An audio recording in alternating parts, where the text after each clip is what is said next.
Halo semuanya, selamat datang di Comic Universe. Kali ini saya akan membahas manhwa baru yang berjudul Pecundang Kultus Demonik yang terlahir kembali. Cerita dibuka dengan pemandangan pembantaian di malam hari. Di bawah bulan purnama yang sedang bersinar, ada seorang anak yang sedang berjuang melawan para penyusup yang berusaha membunuhnya. Dan setelah berhasil membantai semua musuhnya, seseorang mentertawakan. Hahaha, kepala keluarga klan Seonwoo. Dan semua yang dia pakai hanyalah teknik King Cheng dan Jiang Chang.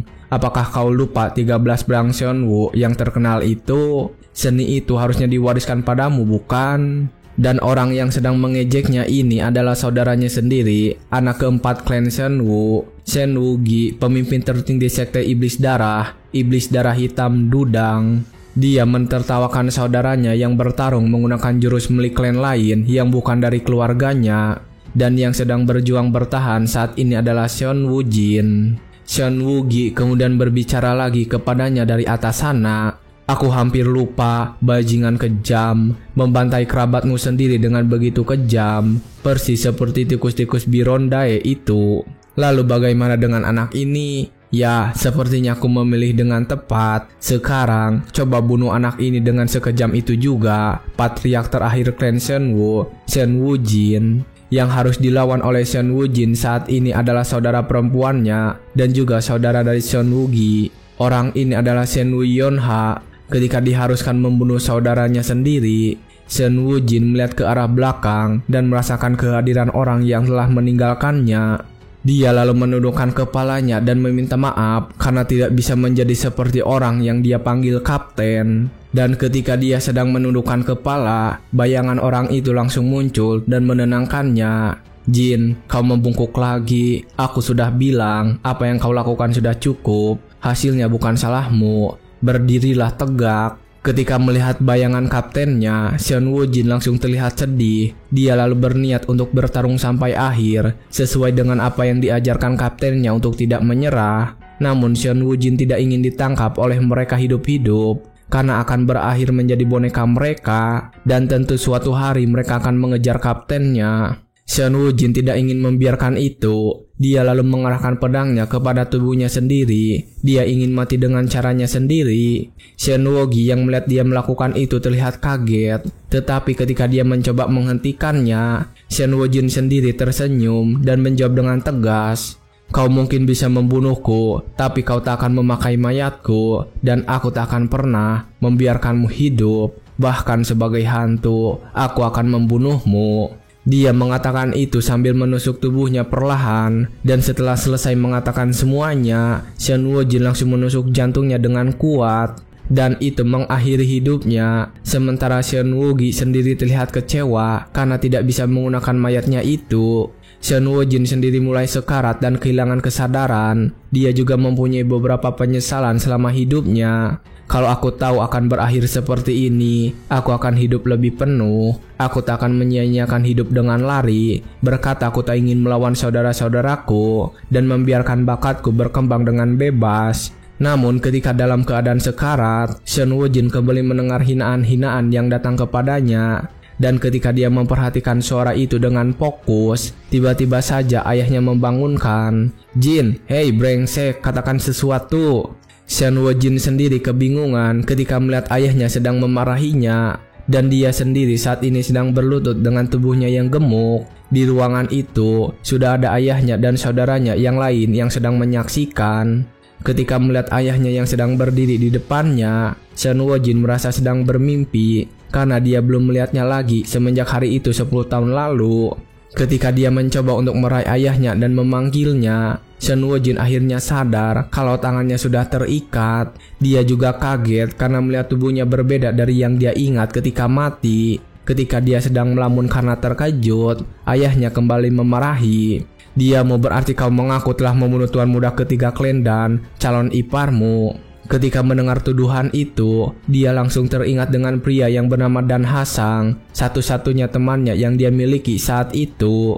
Dalam bayangannya, ketika itu Seon Woo-jin sedang mabuk, dan temannya Dan Hasang sudah terbunuh dengan pedang yang menusuk tubuhnya. Dan saat itu Seon Woo-jin tidak bisa membantah karena tidak memiliki kekuatan untuk melakukannya. Dan ketika mengingat semua itu, Shen Wujin akhirnya menyadari kalau dia sudah berereksi dan kembali ke hari di mana dia dipitnah membunuh Dan Hasang. Shen Wujin kemudian mengatakan kepada ayahnya kalau dia tidak mengingat kejadian itu, dan jawaban itu malah semakin membuat ayahnya marah. Dia kebingungan bagaimana caranya untuk menghadapi Patriark Lendan. Apakah dia harus membunuh Shen Wujin dan mengirim mayatnya ke sana? Ketika Shen Wujin sedang dimarahi dengan begitu keras, ketika saudaranya yang ada di sana malah mentertawakan.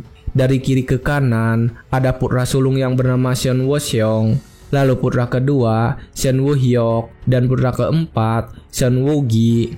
Ketika ayah mereka mengatakan sesuatu yang kejam seperti itu, mereka malah mentertawakan dan tidak menolong. Bahkan mereka memberi saran untuk membuatnya lumpuh saja dan membiarkan Klendang melampiaskan amarah mereka kepada Shen Wujin. Shen Wugi juga menyarankan untuk mengirim Shen Wujin ke garis depan sebagai perwakilan dari keturunan langsung bagi aliansi. Dia mengatakan kalau Shen Wujin juga akan binasa, jadi setidaknya dia akan berguna di sana. Dan ketika mereka sedang mengatakan semua itu, Shen Wujin hanya diam saja karena memang mengetahui kalau para saudaranya itu tidak ingin pergi ke sana. Garis depan iblis, perbatasan melawan sekte iblis darah yang telah menguasai provinsi Yunnan. 10 tahun lalu, sekte iblis darah bertempur langsung dengan aliansi Murim dalam perang darah kebenaran. Setelah pertempuran brutal, aliansi itu nyaris berhasil menghentikan kemajuan mereka ke dataran tengah, tapi mereka tak bisa merebut kembali Yunnan. Kemudian, mereka merekrut seniman bela diri di sekitar Yunnan untuk menjaga dari sekte itu. Ini kemudian dikenal sebagai garis depan iblis. Tetapi setelah mengingat semua itu, Shen Wujin sadar kalau cerita tersebut hanyalah sejarah lama, dan sekarang yang harus bertahan di garis depan adalah para ahli waris garis keturunan langsung. Dan biasanya seseorang selemah dirinya tidak dikirim, namun insiden kali ini memberikan alasan untuk mengirimnya pergi. Dan ketika menyadari kalau ini adalah keinginan saudara-saudaranya, Shen Wujin sadar kalau dalang dibalik semua ini adalah salah satu dari mereka. Singkat cerita, ketika malam hari poek, Shen Wujin sudah berada di sebuah penjara. Ini persis terjadi seperti dalam ingatannya saat dia berusia 21 tahun. Ketika dia sedang mengingat kejadian-kejadian ingatan sebelumnya, seseorang datang ke sana, dan itu adalah Shen Wuyonha. Saudara perempuannya saat itu menanyakan bagaimana keadaannya, apakah dia baik-baik saja. Shen Wujin menjawab kalau dia baik-baik saja, dan bagaimana dengan Yonha. Shen Wuyonha lalu mengatakan kalau dia percaya Shen Wujin bukanlah pelakunya. Shen Wujin kemudian membenarkan hal itu dan mengatakan dia bukanlah pelakunya. Ketika mendengar Shen Wujin mengatakan itu dengan yakin, Shen Wuyonha terlihat kaget. Dia bertanya kenapa Shen Wujin mengatakan hal itu dengan begitu yakin. Shen Wujin lalu mengatakan alasannya yang sebenarnya. Dia satu-satunya temanku, tunanganmu. Kenapa aku harus membunuhnya? Saudara dan aku duduk berhadapan, minum bersama. Lalu aku melihat sebuah pedang yang bukan milikku menancap di punggungnya. Setelah mendengar cerita itu, Shen Wuyonha lalu bertanya kenapa dia tidak mengatakan ini sebelumnya kepada ayah mereka. Shen Wujin lalu menjawab dengan tegas, karena pergi ke garis depan tampak sebagai pilihan yang lebih baik untukku.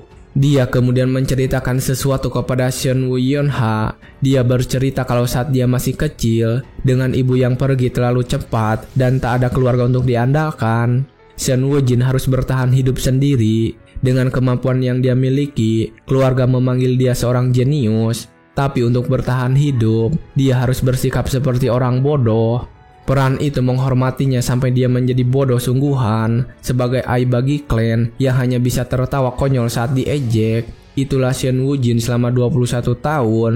Dan untuk berubah, dia yakin harus pergi meninggalkan klan dan menemuinya di garis depan, idolanya dari masa lalu, naga angin Seolpung. Namun ketika memikirkan semua itu dan melihat Shen Wuyonha yang pergi meninggalkan, dia kembali memikirkan masa lalu. Tapi ketika dia sedang memikirkan hal itu, tanpa dia sadari ayahnya sudah berada di belakangnya di depan pintu penjara. Shen Wujin terkejut ketika melihatnya datang menjenguk. Dia juga kaget karena merasa ada yang berbeda pada pertemuan kali ini. Karena ketika dulu dia di penjara dan memohon untuk lari, ayahnya hanya menghela napas dan pergi. Ketika dia sedang memikirkan kejadian itu, ayahnya bertanya apakah dia benar-benar dipitnah.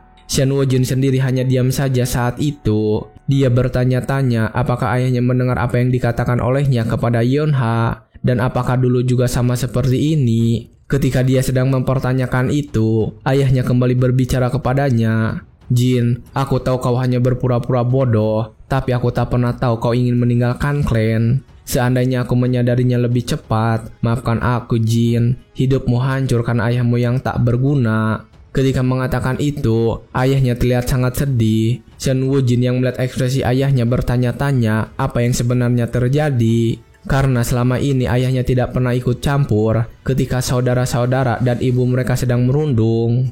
Dia juga sadar kalau kekuasaan iparnya sangat luar biasa, bahkan ayahnya harus tunduk kepada mereka. Shen Wujin sadar kalau orang sepertinya tidak memiliki kekuatan untuk membalas mereka. Ayahnya kemudian bertanya apakah ada sesuatu yang ingin ditanyakan. Shen Wujin lalu menjawab kalau dia hanya ingin diberikan waktu 1 hari di arsip patriarki. Ayahnya kembali lagi bertanya tentang permintaannya itu. Shen Wujin mengatakan kalau dia malu karena dia tidak tahu apa-apa tentang seni bela diri klan mereka. Dan sebelum pergi ke garis depan, dia ingin belajar setidaknya sedikit. Dia kembali mengingat kehidupan sebelumnya di mana dia menjadi seorang patriark. Namun dia saat itu tidak tahu apa-apa tentang seni bela diri klan Shenwu. Dan pada kesempatan kali ini, dia yakin jika bisa mempelajari teknik 13 pedang Shenwu, dia bisa naik lebih cepat. Tetapi ketika dia memikirkan tentang menguasai jurus tersebut, ayahnya mengingatkannya kalau dia tidak akan bisa menguasai seni bela diri dalam sehari dari sebuah buku. Dan karena Shen Wujin terus memaksa ingin mempelajarinya, ayahnya akhirnya mengizinkan. Dia juga bahkan ingin mengajarinya sendiri. Karena jika belajar seni bela diri tanpa guru itu akan berbahaya. Ayahnya kemudian langsung memintanya untuk duduk bersila sekarang juga. Shen Wujin kemudian langsung duduk bersila dan berbalik membelakangi ayahnya. Setelah dia melakukan itu, ayahnya langsung meletakkan kedua tangannya pada punggungnya. Dia mulai mengalirkan tenaga dalamnya sambil menjelaskan sesuatu. Yang akan kuberikan padamu adalah seni tak terbatas primordial. Aku akan membacakan bait-baitnya, hafalkan mereka. Setelah mengatakan itu, sambil terus memasukkan tenaga dalam, ayahnya membacakan bait-bait dari jurus tersebut. Shen Wujin yang mendengar jurus seni tak terbatas primordial yang diajarkan itu merasa kaget, karena biasanya jurus itu adalah seni yang hanya dipelajari patriark dan ahli waris saja. Tetapi ketika mendapatkan jurus yang sangat berharga, Shen Wujin tidak terlihat senang. Dia malah terlihat murung saat sedang melakukan itu bersama ayahnya. Dia bertanya-tanya perasaan apa yang sedang dia rasakan saat ini. Sementara di sebuah ruangan keluarga, anak-anaknya yang lain sedang memprotes keputusan ayahnya yang membiarkan Shen Wujin memasuki ruangan arsip. Mereka meminta ayahnya untuk memikirkan keputusan itu sekali lagi. Namun ayahnya tetap bersikeras ingin melakukan itu, meminta kepada mereka untuk jangan bicara apapun lagi. Ketika ayahnya berkata tegas tentang keputusan itu, ketiga anaknya yang ada di sana terlihat kecewa, terutama Shen Wugi. Dia yang paling terlihat tidak terima dengan keputusan ini. Sementara saat ini, Shen Wujin sendiri sudah memasuki ruangan arsip patriark dan saat ini sedang berdiri di depan pintu. Dia terlihat sangat senang karena baginya 1 hari saja sudah sangat cukup untuk mempelajari banyak hal. Setelah memikirkan semua rencana, Shen Wujin saat ini sudah menghafal semua seni bela diri yang ada di ruangan itu. Dia tidak sedang mencoba untuk menguasainya, hanya memasukkannya ke dalam kepalanya saja. Dan alasan kenapa orang-orang memanggilnya jenius adalah karena satu hal, ingatan fotografisnya. Shen Wujin di kehidupan yang dulu juga bisa bertahan di garis depan dengan meniru gerakan rekan-rekannya. Dan ketika mengingat itu dia tersenyum dan ingat kalau kaptennya menyebut kemampuan ini sebagai ingatan eidetik. Terlihat saat ini dia sedang duduk dengan tumpukan buku-buku tebal di hadapannya. Dia kemudian memulai untuk mempelajari seni tak terbatas primordial yang dipelajari kemarin dan melanjutkan untuk menguasai teknik tertinggi klan 13 pedang Shenwu. Singkat cerita, setelah beberapa saat menghafal banyak buku yang ada di depannya, saat ini dia terlihat terkapar di lantai. Dia sudah tidak sanggup dan merasa kepalanya ingin meledak. Dalam keadaan itu, dia mengeluh karena saat ini tidak mengerti sedikit pun tentang 13 pedang Shenwu. Dan karena tidak menemukan kemajuan dalam penelitiannya, Shen Wujin memutuskan keluar untuk mencari udara segar terlebih dahulu. Dia saat ini sedang berbaring di taman sambil memandang ke arah langit. Dia saat ini sedang mengeluh karena tidak mengerti sebagian besar dari buku yang telah dibacanya ketika dia sedang melakukan itu. Tiba-tiba saja ketika saudaranya datang ke sana dan menghinanya, Shen Wujin itu juga langsung bangun ketika mendengar mereka membicarakannya. Mereka mengatakan kalau seorang babi sedang berpura-pura belajar seni bela diri dan mengatakan sifat babi tak pernah berubah karena terlalu jatuh senaknya dimanapun dia mau. Di belakang mereka juga ada dua orang wanita yang sedang berjalan bersama. Seorang wanita kemudian bertanya kepada mereka siapa orang yang sedang duduk di sana itu.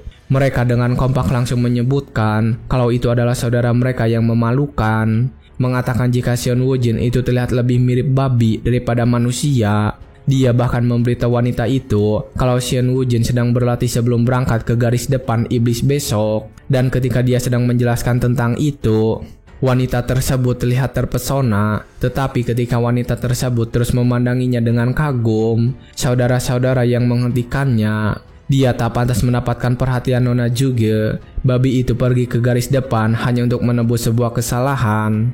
Dan ketika mereka sedang mengobrol dengan wanita tersebut, Shen Wujin menyadari sesuatu. Juga, jangan bilang maksudmu Lady Juga Seoyul dari puncak pedang rahmat surgawi, jenius pedang yang muncul seperti komet dari klan Juga, yang pernah merendahkan dunia bela diri. Dan ketika sedang memperhatikannya, ternyata Juga Seoyul membahas dengan senyuman di wajah. Namun ketika melihat Juga Seoyul tersenyum kepada Shen Wujin, ternyata itu membuat Shen Wujin menjadi kesal. Dia langsung mendatangi Shen Wujin dan bertanya kepadanya, "Jadi saudara, apa kau belajar sesuatu? Kau berada di arsip eksklusif Patriark, kenapa tidak tunjukkan seberapa banyak kau berkembang?" Shen Wujin lalu membalas bagaimana mungkin bisa belajar setelah 1 hari latihan. Dia mengatakan kalau sedang melakukan yang terbaik saat ini dan meminta mereka untuk kembali. Tetapi ketika dia menolak dengan sopan, tiba-tiba saja Shen Wujin langsung menyerangnya dengan tinjunya. Dan karena melihat itu, Shen Wujin langsung menangkap pukulan itu dengan tangan kosong.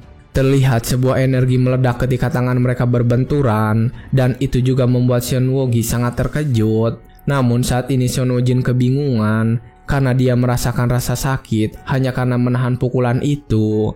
Dia berpikir untuk segera memperbaiki tubuhnya dengan cepat. Sementara saat ini kedua saudaranya yang lain sedang mentertawakan Shen Wujin yang tidak bisa mengalahkan kakaknya. Mereka mengatakan kalau Shen Wujin sedang pergi ke baris depan, dirinya lah yang akan menjadi aib bagi klannya. Setelah mendengar kedua saudaranya ingin menumbalkannya untuk menggantikan Shen Wujin, itu membuat Shen Wujin menjadi sangat kesal. Dia sekali lagi berlari untuk menyerang Shen Wujin yang saat ini sedang diam saja. Terlihat serangan-serangannya kini semakin cepat dan kuat. Tetapi ketika serangan itu datang, Shen Wujin pesan dari mencoba untuk terus bertahan meskipun merasakan sakit. Dan ketika menerima semua pukulan itu, dia langsung tersadar karena melihat sesuatu. Dia akhirnya fokus untuk memperhatikan gerakan-gerakan yang dilakukan oleh saudaranya. Dan setelah melihatnya, dia yakin kalau itu adalah teknik Clan Shenwu, serangan 3 tekukan angin. Dan tanpa sadar ketika dia telah menyadari jurus itu, dia malah memuji Shen Wujin dengan mengatakan kalau pergerakannya luar biasa. Shen Wujin yang mendengar itu langsung berhenti sejenak. Wajahnya langsung semakin pucat dan tubuhnya semakin gemetaran karena sudah mencapai puncak amarahnya. Melihat saudaranya yang semakin marah karena ucapannya tersebut, Shen Wujin langsung meminta maaf dan mengatakan jika dia salah ngomong. Dia lalu meminta kepada Shen Wujin untuk kembali melanjutkan serangannya dan memukul lebih keras. Saudara-saudaranya yang lain mendengar ucapan Shen Wujin semakin tertawa dengan keras. Mereka juga menginjek Shen Wujin dari belakang sana. Tentu saja mendengar semua ejekan itu, Shen Wujin semakin marah. Kali ini dia datang untuk menyerang Shen Wujin dengan niat membunuh. Tetapi sekali lagi ketika serangan-serangan itu datang kepadanya, Shen Wujin hanya menerima dan menghindarinya. Dia akhirnya bisa memahami bagian-bagian yang tidak bisa dia mengerti hanya dari membaca buku. Dia terus memperhatikan serangan-serangan yang datang. Bahkan ketika serangan pukulan itu berganti menjadi tendangan, dia sadar kalau ini adalah teknik tendangan penghancur pelindung. Namun ketika melihatnya, dia sadar kalau Shen Wujin tidak bisa melakukannya dengan benar. Dan karena melihat celah yang ada, Shen Wojin bersiap untuk melakukan sebuah serangan. Dan ketika dia melancarkan serangan itu, dia berhasil mengenai tubuh Shen Wuji dengan tepat, sehingga itu membuat Shen Wuji terluka dan memuntahkan darah. Dan setelah saling menyerang, mereka berdua langsung terjatuh ke tanah secara bersamaan. Melihat Shen Wuji yang terluka, kedua saudara yang lain merasa marah. Mereka berniat untuk menghajar Shen Wojin yang sudah kelelahan karena pertarungan tadi. Mereka bahkan menentangnya untuk melakukan gerakan itu kepada mereka. Shen Wojin sendiri saat ini hanya duduk dan menggerutu di dalam hatinya atas sikap buruk kedua saudara tertuanya itu. Tetapi ketika mereka ingin melakukan pembulian tersebut, juga Seoyul tiba-tiba berbicara kepada mereka, memukuli saudara yang terluka dan mengganggu seseorang yang hampir tak bisa berdiri. Memalukan, bukan begitu Chonyeon? Mendengar ucapan dari juga Seoyul, Shen Woseong langsung berhenti dan berbalik kepadanya, mengatakan jika mereka hanya ingin memeriksa saudaranya. Shen Wojin sendiri saat ini hanya duduk dan memperhatikan adiknya yang sedang menangis di tanah itu. Dia juga merasa kalau saudara-saudaranya itu benar-benar memalukan. Dia juga kesal karena membiarkan orang bodoh seperti saudaranya mengatur-ngatur. Singkat cerita, setelah memeriksa keadaan saudaranya yang terluka, mereka bertiga bersama para wanita langsung pergi dari sana dan kembali meninggalkan Shen Wojin sendirian. Shen Wojin sendiri tidak mempermasalahkan hal itu. Dia langsung kembali merebahkan badannya di tanah. Dia juga berpikir untuk segera mengurus badannya yang gemuk itu secepatnya. Tetapi ketika dia baru saja merebahkan badannya, seseorang datang lagi, dan kali ini yang datang adalah ayahnya sendiri. Shen Wojin terkejut dan langsung bangun dari sana. Dia mencoba untuk menjelaskan apa yang telah terjadi barusan kepadanya, tetapi ayahnya mengatakan sesuatu yang membuatnya terharu.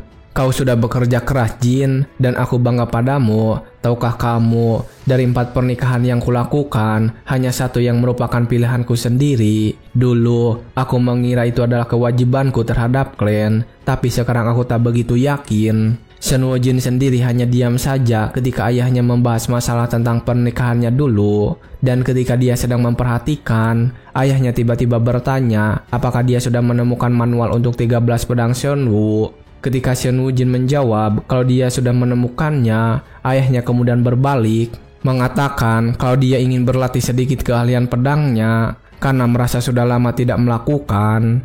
Ayahnya kemudian memintanya untuk beristirahat sebelum masuk kembali ke ruangan itu. Dan setelah mengatakan itu, ayahnya segera menarik pedangnya lalu melakukan beberapa gerakan. Ketika ayahnya mulai melakukan pergerakan-pergerakan tersebut, Shen Wojin langsung sadar jika ini adalah jurus 13 pedang Seonwoo. Shen Wojin saat itu memperhatikan dan sadar kalau ayahnya melakukan bentuk pertama hingga ke-13 dan kembali lagi ke bentuk pertama dengan lebih cepat. Dia sadar kalau ayahnya sedang menunjukkan sendiri gerakan-gerakan 13 pedang Seonwoo untuk memberitahu dan mengajarinya. Singkat cerita, setelah menyelesaikan pergerakan itu, ayahnya langsung pulang dari sana dan Shen Wojin sendiri saat ini sudah berada di dalam ruangan arsip kembali. Dia saat ini sedang mempelajari buku-buku yang lain. Dia lalu menutup buku tersebut. Dia mengatakan sudah membaca semua jurnal leluhur yang ada di sana. Namun ketika dia menyimpan buku itu, dia mengeluh karena hampir tidak memahami bentuk-bentuknya sendiri dari buku yang telah dia baca. Tetapi ketika sedang menyimpan buku terakhir, Shen Wojin tiba-tiba saja merasa ada yang aneh dari buku tersebut. Dia merasa kalau satu sisi sampulnya terlalu tebal.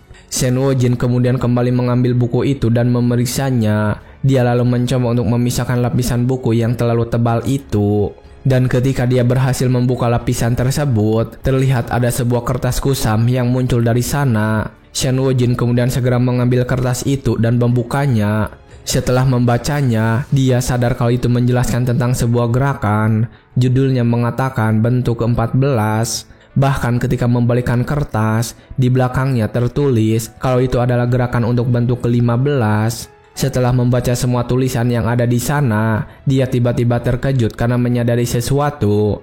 Singkat cerita, ketika malam hari poek, di ruangannya, Shen Woo-yeon-ha sedang bercermin dan menyisir rambut. Ketika dia melihat ke cermin, dia teringat dengan sosok juga Seoyul. Dia saat ini juga sangat mengaguminya, dan karena mengaguminya itu, tiba-tiba saja dia merasa kesal dan menghancurkan sisir yang dia pegang. Dia mengeluh karena tubuhnya terlalu pendek Dan saat dia sedang mengeluhkan tentang hal itu, dia mendengar pelayan yang sedang membicarakan Shen Wuji yang terluka akibat serangan Shen Wujin. Para pelayan itu juga mengatakan kalau ada kejadian lucu ketika Shen Wuji mencoba untuk pamer di depan Lady juga, tetapi malah pingsan tepat di depannya. Namun ketika mereka sedang mengobrolkan dan tertawa tentang hal itu, Shen Yunha terlihat sangat kaget dan kecewa. Dia kemudian langsung membuka pintu kamar sehingga membuat para pelayan itu terkejut. Dia lalu bertanya kepada para pelayan dengan wajah yang menyeramkan, "Apa yang barusan kalian katakan?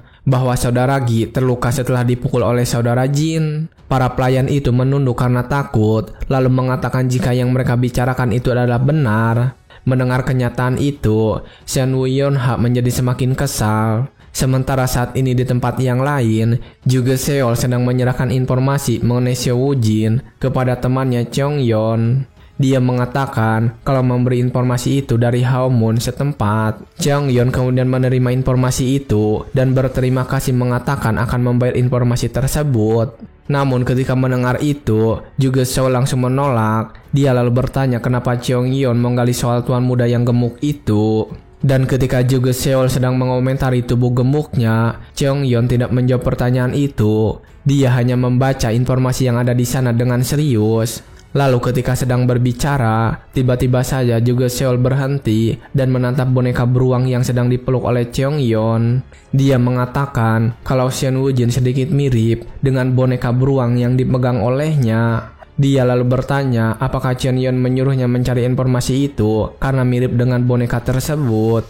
Chong Yon kemudian menjawab dengan pelan kalau dia hanya tertarik dengan gerakan yang dipakai oleh Shen Wujin dan membuatnya penasaran tentang masa lalunya. Juga Seol kemudian menanggapi ucapannya, "Hah? Bukankah itu cuma keberuntungan? Ya, meskipun aku petarung yang lebih hebat, kau selalu punya mata yang lebih tajam. Tapi apakah kau benar-benar tertarik pada babi yang roboh hanya dari satu gerakan sederhana? Bahkan pejuang hebat Hai menyerah mencoba memahami rasa penasaran anehmu.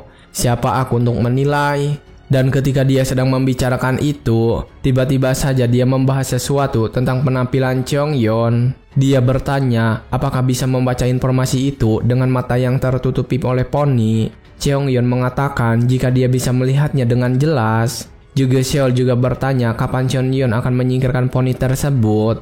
Dia mengatakan tidak mengerti kenapa menyembunyikan kenyataan seperti itu. Chong Yon kemudian bertanya sekali lagi apakah juga Seol benar-benar ingin dirinya menyingkirkan poni tersebut. Juga Seol terlihat berpikir sejenak. Dia mengatakan untuk jangan memotong poninya karena dia tidak ingin Chong Yon mendapatkan perhatian lebih karena itu akan membuatnya cemburu. Chong Yon akhirnya setuju untuk tidak memotong poninya dan itu ternyata membuat juga Seol benar-benar bahagia. Sementara saat ini di depan kediaman keluarga Shen Wujin sedang bersiap untuk keberangkatannya.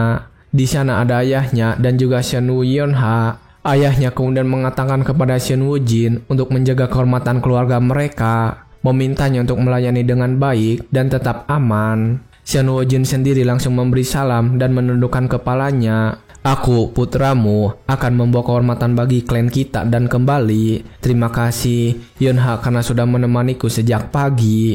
Yunha sambil mengatakan itu bukan apa-apa, dia juga terlihat membawa sebuah bingkisan. Dia lalu menyerahkan bingkisan tersebut, mengatakan jika itu adalah onigiri yang dibuat sendiri. Shen Wujin tersenyum dan berterima kasih ketika mendapatkan bekal tersebut, mengatakan jika Shen Yunha adalah yang terbaik. Dia berkata akan menikmatinya dalam perjalanan nanti. Dan setelah menerima semua itu, dia langsung pergi bersama para pengawal yang ada di sekitarnya. Singkat cerita, saat ini Shen Wujin sudah berada cukup jauh dari kediaman keluarga. Dan ketika sampai di tempat itu, dia meminta semua orang untuk berhenti terlebih dahulu. Ketika Shen Wujin sedang turun dari kudanya, pemimpin penjaga bertanya apa yang akan dia lakukan karena ini belum waktunya istirahat. Orang yang memimpin penjaga itu adalah Jang Gangseong. Dan ketika melihat Jang Gangseong, Shen Wujin berpikir kalau orang ini tidak menyukainya. Shen Wujin kemudian mengatakan kepada semua orang kalau mulai dari sini dia akan berlari menuju Yunnan dan melakukan ini untuk menurunkan berat badan. Tetapi ketika mendengar itu, penjaga yang datang bersamanya merasa keberatan. Jang Gangseong juga sama saja. Dia mengatakan bukannya tidak menghormati keinginannya, tetapi mereka sudah punya kontrak yang harus diselesaikan dan kerugian yang harus dipikirkan jika memperlama perjalanan mereka. Mendengar Jang Gangseong mengeluh tentang kerugian itu, Seon Woo-jin lalu menawarkan kuda, mengatakan jika dia akan memberikannya kepada Jang Gangseong. Mendengar ucapan tersebut membuat semua orang kaget karena kuda tersebut memiliki harga yang sangat mahal. Dan setelah melihat kondisi dari kuda itu, Jang Gangseong tiba-tiba mengatakan sesuatu dengan serius. Aku akan jujur, kau mungkin tidak tahu, tapi kuda ini bernilai besar, terlalu berlebihan untuk diambil sebagai pembayaran. Dan ketika melihat sifat asli dari Jang Gangseong, Seon Woo-jin menyadari kalau dia adalah orang yang baik. Dia kemudian langsung meminta maaf kepadanya karena telah salah menilai orang. Dia mengatakan kalau merasa terhormat bisa berpergian dengan prajurit sehebat Jang Gangseong. Jang Gangseong kemudian mencoba menjelaskan situasinya, tetapi Seon Woo-jin tidak memberinya kesempatan dan mulai berbicara lagi. Sebenarnya, aku tahu betapa berharganya kuda ini, tapi aku tak akan mendapat harga yang adil di garis depan, dan kalau aku menyimpannya, aku mungkin kehilangan tekad. Jadi, demi keuntungan bersama, aku akan memberimu kudanya. Sebagai ganti, bolehkah aku meminta bantuanmu dengan beberapa hal di perjalanan? Ketika melihat Seon Woo-jin yang meminta bantuan dengan sopan seperti itu, membuat Jang Gangseong berpikir kalau sebenarnya gosip yang beredar tentang Seon Woo-jin tidaklah benar. Dan setelah mendengar tawaran tersebut, Jang Gangseong langsung menerima tawarannya. Mereka mengatakan akan melakukan segalanya untuk melindunginya dengan bayaran kuda tersebut. Dan setelah melakukan perjanjian itu, Seon Woo-jin mulai berlari dari Guiyang di Gujio menuju Yunnan. Jarak yang butuh 3 hari bahkan dengan kuda tanpa berhenti. Dalam kondisinya saat ini, itu akan sangat menyiksa tubuhnya. Namun Seon Woo-jin tidak ingin menyerah begitu saja, karena lari kali ini akan menjadi nutrisi yang membuatnya terlahir kembali. Dia kembali meyakinkan dirinya kalau di kehidupan kali ini dia akan berubah. Namun setelah beberapa saat berlari, meski dengan jarak yang cukup dekat, Seon Woo-jin sudah merasa kelelahan dan mulai memuntahkan isi perut. Dia saat ini sedang dibantu oleh Jang Gangseong untuk mengeluarkan muntahan tersebut. Dan setelah mendapatkan cukup istirahat, dia langsung berdiri untuk melanjutkan perjalanan kembali. Namun, kejadian itu terulang lagi. Baru saja berjalan beberapa saat, dia sudah berbaring di tanah. Dia tidak menyangka kalau lari dengan tubuh gendutnya akan menjadi sangat sulit. Dia bahkan tidak bisa bertahan selama 15 menit, sampai-sampai tidak bisa menggerakkan jarinya. Ketika dia sedang mengeluhkan hal itu dan sedang sangat kelelahan, tiba-tiba saja ada seseorang yang memberinya sapu tangan. Dan ternyata orang itu adalah Cheong Yeon. Ketika melihat Cheong Yeon memberikan sapu tangan itu, Seon Woo-jin langsung bangkit karena terkejut. Nyonya Cheong Yeon, maafkan aku telah menunjukkan pemandangan seperti ini. Dan ketika dia mengatakan itu, Cheong Yeon terkejut karena Seon Woo-jin setelah mengetahui namanya. Seon Woo-jin lalu menjelaskan kalau mendengar namanya dari Nona juga sewaktu berkunjung ke rumahnya. Dan setelah mendapatkan penjelasan itu, Cheong Yeon memberikan sapu tangannya sambil mengatakan sesuatu. Ini ambil, aku punya lebih banyak, jadi simpan saja. Teruslah bekerja keras, aku akan menyemangatimu. Setelah mengatakan itu, dia langsung pergi dan meninggalkan Seon Woo-jin. Dan akhirnya setelah Cheong Yeon setelah cukup jauh dari sana, beberapa orang langsung memuji Seon Woo-jin yang berhasil mendapatkan sebuah sapu tangan dari seorang nyonya, sehingga membuat mereka semua iri. Seon Woo-jin sendiri saat ini tidak terlalu mempedulikan, namun dia juga senang karena hal ini telah membuatnya merasa bangga. Dan setelah cukup istirahat, dia kembali memulai perjalanannya bersama mereka. Tetapi baru saja berjalan sedikit, dia kembali memuntahkan isi perut. Dan karena melihat kondisinya saat ini, Jang Gangseong berbicara kepada teman-temannya untuk makan dulu sebelum bergerak kembali. Mengatakan kepada mereka kalau mereka akan sering makan di luar mulai sekarang. Seon Woo-jin sendiri terlihat malu ketika Jang Gangseong mengatakan hal itu. Singkat cerita, malam pun tiba dan terlihat mereka sedang memasak sesuatu di tengah hutan. Seon Woo-jin juga sedang berjalan mendekati mereka. Dia bertanya apakah boleh jika dia ikut makan bersama mereka juga. Jang Gangseong mengatakan jika dia tidak keberatan. Dia juga bertanya, bukankah saudarinya sudah menyiapkan makanan untuk dirinya? Seon Woo-jin sendiri mengatakan kalau saudarinya bukan juru masak yang handal. dan yang dia buat tidak bisa dikatakan layak untuk dimakan. Para penjaga tertawa ketika mendengar itu. Mereka juga saling bercanda di tengah malam tersebut. Mereka bahkan bercanda kepada Xian Wujin. Lalu orang yang menikahi saudarinya bakal celaka, dan itu sekali lagi membuat mereka tertawa. Xian Wujin sendiri hanya diam saja ketika mereka sedang bercanda. Dan ketika itu dia sangat pucat karena makanan yang diberikan oleh Shen Wu Yunha benar-benar beracun. Dia yakin karena hewan yang sudah memakan makanan itu langsung mati seketika. Setelah menyadari makanan itu beracun, Shen Wujin kembali memikirkan tentang Shen Yunha. Dia akhirnya sadar kalau selama ini Shen Wu Yunha hanya berpura-pura saja dan sama sekali berbeda dari yang dia ingat. Tapi Shen Wujin benar-benar menghargai matanya yang penuh kekhawatiran. Shen Wujin lalu menganggap kebencian dan penghinaan dari saudara-saudaranya hanya imajinasinya saja. Namun kali ini dia mengerti Shen Wu Yunha juga tidak pernah berubah. Dirinya lah yang bodoh di masa lalu karena gagal melihat semua kebenaran itu. Dia sedih karena mengira jika Shen Wu Yunha tak pernah benar-benar memperhatikannya sejak awal. Dan ada kemungkinan bahwa Shen Wu Yunha adalah yang membunuh Dan Hasang. Ketika dia merasa telah mengerti perasaan ayahnya yang sebenarnya dan mendapatkan satu orang dalam hidupnya, Shen Wujin juga kehilangan satu orang lain lagi. Setelah memikirkan semua itu dengan serius, Shen Wujin tiba-tiba berdiri dan meminta pedang kepada Zhang Gangseong. Dia bertanya apakah dia boleh meminjam sebentar pedang tunggal mereka. Setelah malam itu berlalu, mereka kembali melanjutkan perjalanan. Shen Wujin sendiri terus berlatih dengan konsisten semenjak hari itu. Saat bergerak dia berlari, saat beristirahat dia mengaitkan pedang, bahkan mengurangi tidur untuk menyempurnakan teknik bela diri. Karena semakin hari semakin dekat menuju garis depan, Shen Wujin tidak bisa menyia-nyiakan bahkan satu momen pun. Dia tidak ingin mati dalam perangkap di medan perang di garis depan nanti. Dan ketika dia sedang beristirahat, Zhang Gangseong berbicara kepadanya kalau dia belum pernah melihat seseorang berlatih seobsesi tuan muda Shen Wujin. Dia juga memuji Shen Wujin yang sudah konsisten berlatih selama ini. Shen Wujin kemudian menjawab jika dia hanya berjuang sekuat tenaga karena tak ingin mati. Tetapi ketika mereka sedang mengobrol, Shen Wujin tiba-tiba berhenti berbicara dan menunduk karena ada serangan yang datang.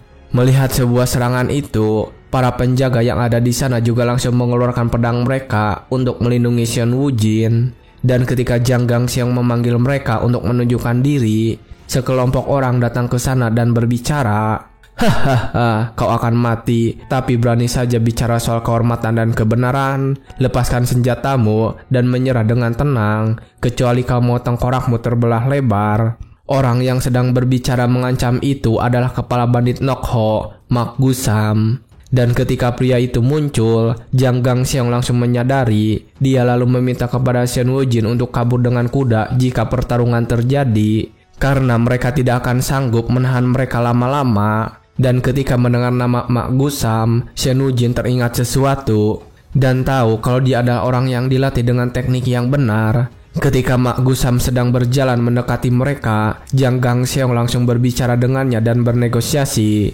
"Aku sudah lama mendengar nama besar kepala perampok Nokho. Merupakan kehormatan akhirnya bertemu denganmu.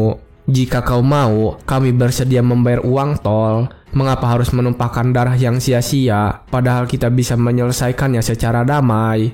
Namun ketika Zhang Gangseong menawarkan itu, Mak Gusam mengambil kesempatan untuk memeras mereka. Dia meminta kepada mereka untuk menyerahkan semua benda dan bahkan pakaian kelompoknya Shen Wujin sampai tidak tersisa, lalu akan membiarkan mereka pergi dari sana.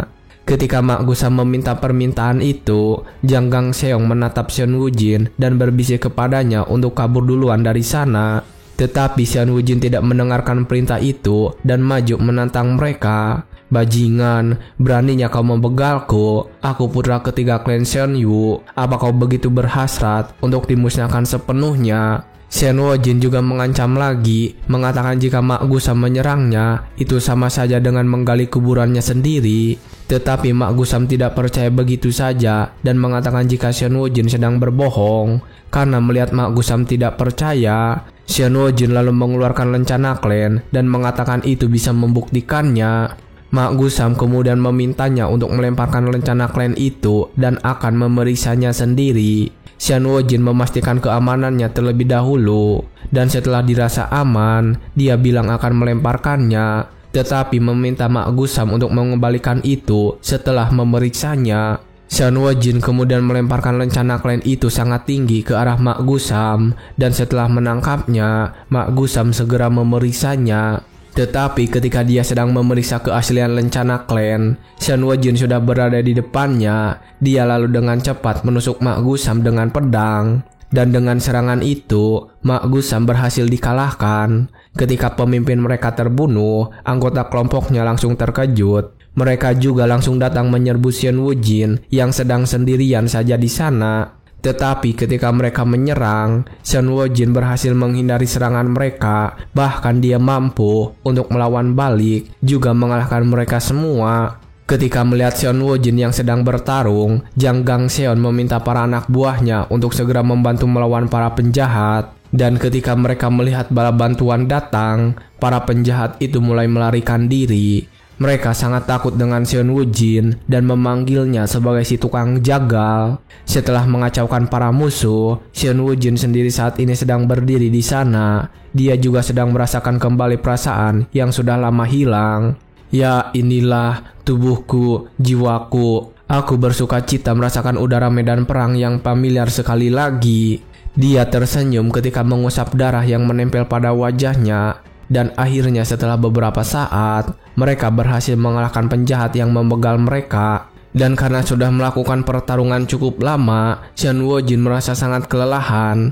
Dia langsung menjatuhkan badannya dan kembali berbaring di tanah untuk beristirahat. Ketika dia sedang beristirahat di tempat itu, Zhang Gangxeon datang mendekat dan bertanya kepadanya, "Tuan Muda Xian Wu, mungkinkah apa kau seorang tetua yang terlahir kembali dalam tubuh muda?" Xian Wojin mengatakan jika tidak ada yang seperti itu, karena jika memang ada orang seperti itu, tidak akan ambruk hanya karena kelelahan dalam pertarungan yang sebentar. Zhang Gangxeon kemudian mengatakan lagi, kalau anak-anak seusia Xian Wojin yang tanpa ragu membunuh, seperti itu bukan hal yang bisa dilakukan sembarang orang. Bahkan dia bertanya ketika melihat Xian Wojin yang berbaring dengan nyaman di antara semua mayat, yang membuatnya mempertanyakan hal-hal yang begitu absurd. Dia kemudian bertanya lagi, apakah pedang Xian Wojin yang mengeluarkan kabut itu adalah ki pedang. Xian Wojin menjelaskan jika itu bukanlah ki pedang.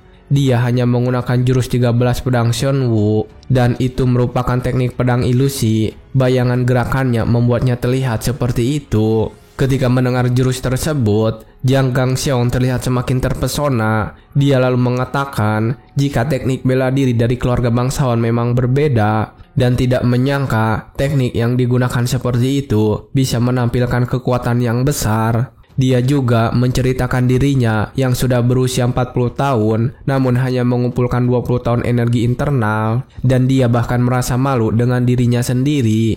Xian Wojin lalu bertanya teknik kultivasi apa yang dipelajari oleh Zhang Gangxeon. Zhang Gangxeon memberitahu jika dirinya mempelajari teknik 6 harmoni, karena hanya itulah satu-satunya yang bisa didapatkan. Setelah mendengar tentang nama teknik kultivasi itu, Xian Wojin merasa sedih, karena buku panduan teknik 6 harmoni tersebut bisa dengan mudah ditemukan di toko buku pinggiran kota.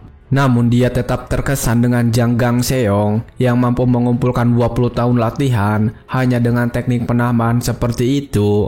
Dan ketika melihat Zhang Gangxeon yang tidak bisa menemukan teknik yang tepat, sehingga usahanya tidak pernah membuahkan hasil sepenuhnya, Xian Wojin teringat dengan dirinya yang dulu, yang terpaksa meniru dan memohon sisa-sisa dari orang lain. Dan setelah mereka selesai beristirahat, Zhang Gangxeon mengajak kepada anggotanya untuk kembali berangkat. Singkat cerita, ketika malam hari, mereka semua sudah sampai di Provinsi Yunnan. Mereka saat ini sedang berada di depan sebuah penginapan. Mereka menghabiskan waktu selama 9 hari untuk sampai ke sini. Dan ketika mereka sedang berada di sana, Xian Wojin mengajak mereka untuk minum-minum bersama dan dia yang akan mentraktirnya. Mereka terlihat senang ketika mendapatkan tawaran seperti itu. Singkat cerita, mereka pun akhirnya berkumpul di satu meja. Dan di meja itu mereka mulai bercerita tentang kehidupan mereka sambil bercanda. Shen Wujin sendiri saat ini hanya diam saja mendengarkan. Namun ketika mendengar pelayan menyambut seorang gadis muda yang datang ke sana, Shen Wujin penasaran dan ikut memperhatikan. Dia terkejut ketika yang datang adalah Cheon Yeon. Mereka yakin ketika melihat wajah Cheon Yeon yang begitu jelas saat memasuki ruangan itu. Dan ketika itu, Jang Gangseong langsung menubruk Shen Wujin. Shen Wujin langsung mengerti kode itu dan langsung menyapanya. "Ah, Lady Cheon Yeon, senang bertemu lagi denganmu di sini. Kalau tidak keberatan, silahkan bergabung bersama kami." Tetapi ketika dia menawarkan hal itu, Chen Yeon sendiri sudah bergerak dengan sendirinya dan mengambil kursi di sebelahnya. Seseorang kemudian menuangkan minuman untuk dinikmati oleh Chen Yeon. Dan setelah menuangkan minuman itu, mereka bertanya apakah mereka harus memesan makanan saat ini. Namun Chen Yeon segera menolak. "Aku akan memesan makanan nanti, dan juga aku berencana mendaftar sukarela ke garis depan." Shen Wujin yang mendengar itu terkejut. Begitu juga dengan para penjaga di sana. Mereka mempertanyakan alasan kenapa Chen Yeon membahayakan nyawanya seperti itu. Shen Wujin juga bertanya-tanya karena masalahnya para pejuang ternama pun ragu untuk pergi ke sana. Tetapi seorang gadis di hadapannya mendaftar sukarela untuk pergi ke medan peperangan. Dan karena penasaran, Shen Wujin kemudian bertanya alasan kenapa Cheon Yeon melakukan itu. Namun bukannya menjawab, Cheon Yeon malah memperhatikan berat badan yang hilang pada tubuh Shen Wujin. Shen Wujin terlihat tersipu malu ketika ada yang memperhatikan berat badannya. Dia mengatakan jika ini semua berkat latihan yang dijalani selama ini. Dan ketika mereka sedang membahas itu, Jang Gangseong mengatakan semua latihan yang dilakukan oleh Shen Wujin. Bahkan dia juga memberitahu kalau Shen Wujin juga telah menumpas para bandit dengan bersih. Mereka terus mengubah hal-hal baik selama itu. Dan ketika mereka sedang mengobrol begitu, Cheon Yeon kemudian langsung berdiri dan pamit, mengatakan jika dia akan pergi keluar sebentar. Shen Wujin sendiri tidak menghentikannya dan membiarkannya begitu saja. Dia juga sudah mulai minum bersama teman-temannya. Saat ini di luar penginapan, Cheon Yeon sedang berjalan sendirian ke tepi desa. Dia kembali membayangkan wajah lucu Shen Wujin yang pernah dia lihat sebelumnya. Dia bahkan membandingkannya dengan boneka beruang miliknya yang bernama Mandu. Cheon Yeon juga semakin penasaran ketika melihat informasi tentang masa lalu Shen Wujin yang sudah dia selidiki. Cheon Yeon juga ingin terus melindungi sosok gemuk Shen Wujin dan tidak bisa meninggalkannya. Cheon Yeon berpikir harus melindunginya sekuat apapun karena merasa bertanggung jawab setelah menyaksikan sisi menggemaskan Shen Wujin yang tersembunyi. Dia merasa harus menjadi pelindung bagi Shen Wujin yang mengemaskan itu. Dan itulah sebabnya dia mengikuti Shen Wujin sampai ke sini. Dan ketika dia sedang memikirkan hal itu, dia memutuskan untuk kembali saat ini. Namun saat akan pergi dari sana, tiba-tiba saja dia terkejut karena mendengar sebuah suara teriakan meminta tolong. Cheon Yeon kemudian langsung mengeluarkan pedangnya dan memeriksa asal suara tersebut. Tetapi ketika dia menuju asal suara itu, tiba-tiba ada seseorang yang menyerangnya dari sana. Cheon Yeon sendiri langsung menghindari serangan itu dan menjaga jarak. Dia kemudian mencoba menyerang orang misterius itu dengan pedangnya. Tetapi setelah melakukan hal itu, ternyata serangan tadi tidak berdampak apapun. Cheon Yeon terkejut karena hasilnya di luar dugaan. Dan ketika dia sedang terkejut, orang misterius itu kembali datang menyerang. Cheon Yeon sendiri langsung menahan serangan itu dengan pedangnya sehingga membuat dia terlempar cukup jauh. Dan ketika dia mendarat di tanah, Cheon Yeon kembali memeriksa orang tersebut. Namun dia terkejut karena dia melihat orang mesum yang tidak memakai pakaian apapun di hadapannya. Tapi ketika dia sedang memperhatikannya, orang mesum itu kembali datang untuk menyerang. Cheon Yeon tidak punya pilihan lain selain menggunakan tenaga dalam. Dia kemudian kembali bergerak dan menyerang orang mesum itu. Namun sekali lagi, serangan tersebut tidak memberikan dampak. Ketika Cheon Yeon sedang berada dalam bahaya, salah satu anggota yang ikut bersama Shen Wujin datang ke sana dan bergegas untuk menolong. Cheon Yeon yang melihatnya kemudian mencoba untuk menghentikannya, tetapi orang itu tidak mendengarkan dan sudah menyerang orang mesum itu. Dan ketika dia menyerangnya, pedang miliknya langsung hancur seketika. Saat dia melamun karena kehilangan pedang, orang mesum tersebut menyerang dan berhasil melubangi tubuhnya. Cheong Yeon kemudian langsung bertindak dengan cepat untuk menolong lelaki itu. Tapi ketika ingin menyerangnya dari belakang, orang misterius itu berhasil menangkap pedangnya. Orang misterius itu berbalik dan tersenyum kepadanya. Cheong Yeon terkejut karena melihat orang mesum itu tidak memiliki mata, ketakutan karena senyuman yang sangat lebar. Ketika orang mesum itu akan kembali menghajar, tiba-tiba saja sebuah serangan menghantam wajah orang itu langsung. Dan ternyata itu adalah perbuatannya Seon Woo-jin. Dia saat ini berhasil datang tepat waktu membuat teman-temannya. Namun ketika mereka sampai di sana, mereka terkejut karena melihat salah satu anggota mereka mengalami luka yang sangat parah. Seon Woo-jin sendiri langsung meminta kepada anggotanya untuk segera kembali ke penginapan. Tapi mereka masih khawatir karena harus menolong salah satu anggota mereka. Ketika mereka sedang berdebat, orang mesum tersebut sudah kembali menyerang. Cheong Yeon kemudian dengan cepat langsung bergerak untuk melindungi Seon Woo-jin. Dengan pedangnya, dia kembali menahan serangan yang datang. Dan sementara mereka sedang bertarung, Seon Woo-jin kembali meminta kepada Jang Gang-seong untuk kembali ke penginapan terlebih dahulu. Tetapi ketika dia sedang berbicara dengan mereka, Cheong Yeon terlihat mulai kalah dan mulai terdorong mundur dalam posisi yang berbahaya. Dan ketika menyadari bahaya itu, Seon Woo-jin segera menolong Cheong Yeon dengan memeluknya dan menutup mulutnya. Karena tidak berhasil menyerang musuhnya itu, orang mesum itu langsung berteriak dengan keras karena kecewa. Sementara Seon Woo-jin saat ini masih menutup mulutnya Cheong Yeon dan memintanya untuk jangan berisik, dan ternyata itu berhasil. Itu membuat monster tersebut tidak menemukan mereka. Cheong Yeon sendiri saat itu langsung menyadari kalau monster di depannya itu tidak pernah melihat menggunakan matanya. Tetapi ketika mereka sedang terdiam di sana, tiba-tiba saja beberapa orang dari penginapan memanggil Seon Woo-jin. Dan itu membuat monster itu kembali aktif. Monster tersebut juga langsung berlari dengan cepat menuju suara yang sedang memanggil Seon Woo-jin. Seon Woo-jin langsung sadar kalau orang-orang dalam penginapan berada dalam bahaya. Namun ketika dia sedang mencoba mengejar, dia sudah terlambat karena monster itu sudah berada di penginapan dan telah membuat situasinya kacau. Dia saat ini sedang menangkap seseorang dan sudah membunuh orang lainnya juga. Ketika Seon Woo-jin datang ke sana, dia melihat kalau saat ini monster tersebut sedang bertarung melawan Jang Gang-seong. Melihat temannya sedang berada dalam bahaya, Seon Woo-jin kemudian langsung bergerak dengan cepat dan menghajar monster itu. Dan dengan serangan itu, dia berhasil membuat monster tersebut terlempar cukup jauh dan melepaskan Jang Gang-seong. Setelah memberikan serangan itu, Seon Woo-jin berteriak meminta mereka semua untuk diam tidak bersuara. Tetapi ketika dia mengatakan semua itu, tiba-tiba saja seorang pria berteriak meminta tolong, dan itu membuat keadaan semakin gawat. Seon Woo-jin sendiri saat ini panik, karena jika dia tidak bisa membuat mereka untuk diam, tidak akan ada yang bisa selamat dari monster itu.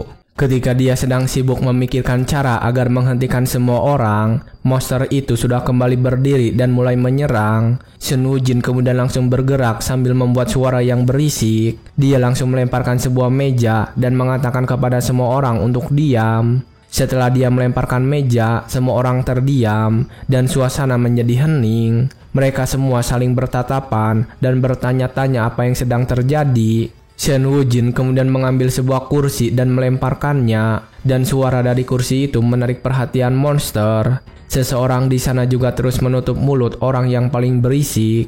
Tetapi ketika melihat situasinya, Seon Woo-jin saat ini masih mencari-cari benda yang bisa menimbulkan suara. Tetapi ketika dia sedang mencarinya, Cheong Yeon tiba-tiba bergerak dan berteriak. Dia melompat sambil mengeluarkan kekuatannya. Dia juga menyerang kembali monster itu. Namun karena pedangnya tidak bisa menembus tubuhnya yang keras, dia malah terlempar keluar dari ruangan itu.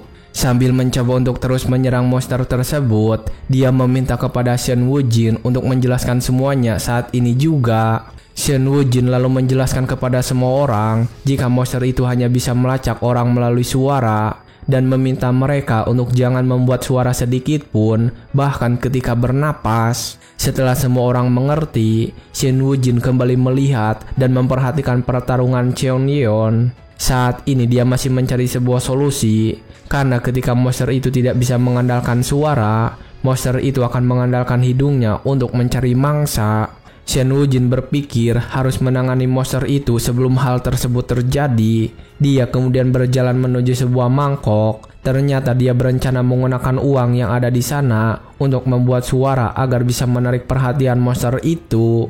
Ketika mereka berdua masih bertarung, Shen Wujin datang meminta kepada Chen Yeon untuk berhenti dan tidak menimbulkan suara. Dan ketika monster itu terdiam, Shen Wujin mencoba untuk mendekatinya secara perlahan. Untuk melakukan itu, Shen Wujin sengaja menjatuhkan uang koin untuk menimbulkan suara dan menarik perhatian. Karena jika suara datang dari segala arah sekaligus, monster tersebut tidak tahu harus berbuat apa. Dan ketika monster itu sedang kebingungan, Shen Wujin mulai mendekatinya perlahan-lahan. Singkat cerita, dia kini sudah berada tepat di belakang monster itu. Dia benar-benar menahan napasnya saat itu, mencoba untuk menggunakan kedua tangannya untuk meraih monster tersebut. Tetapi ketika dia sangat berhati-hati, tiba-tiba saja dari belakang seseorang bersuara karena cegukan. Dan itu membuat monster tersebut berbalik menghadap kepada Shen Wujin. Dan saat ini mereka benar-benar bertatapan satu sama lain. Seketika semua orang menjadi waspada dan bersiap untuk menolong Shen Wujin. Shen Wujin saat ini masih membeku di depan monster itu. Tetapi saat ini dia tidak berniat untuk mundur dari sana. Dia lalu menggunakan kedua tangannya untuk membuka mata monster itu. Dan ketika matanya terbuka, monster itu tiba-tiba saja berteriak kesakitan, membuat semua orang terkejut. Shen Wujin kemudian langsung menggunakan tubuhnya untuk mendorong monster itu jatuh.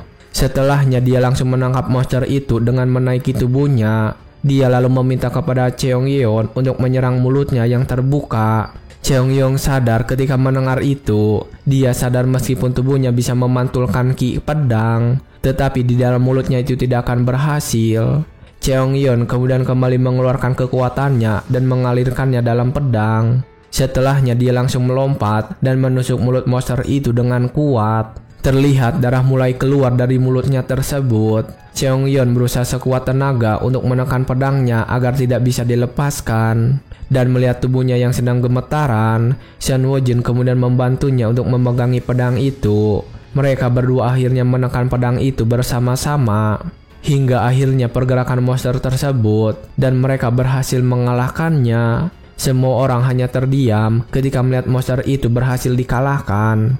Keesokan paginya ketika matahari terbit, ada sekitar 5 orang yang mati karena insiden semalam.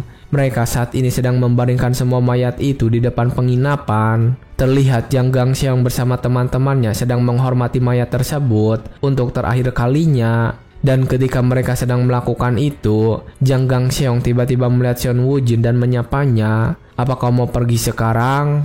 Shen Wujin mengatakan masih ada sedikit jarak yang tersisa, jadi dia berencana untuk mempercepat perjalanan. Yang Gangseong kemudian mengulurkan tangannya dan berbicara kepadanya, "Hati-hati di jalan, aku mendoakanmu semoga beruntung." Shen Wujin menjabat tangannya dan membalas ucapan itu.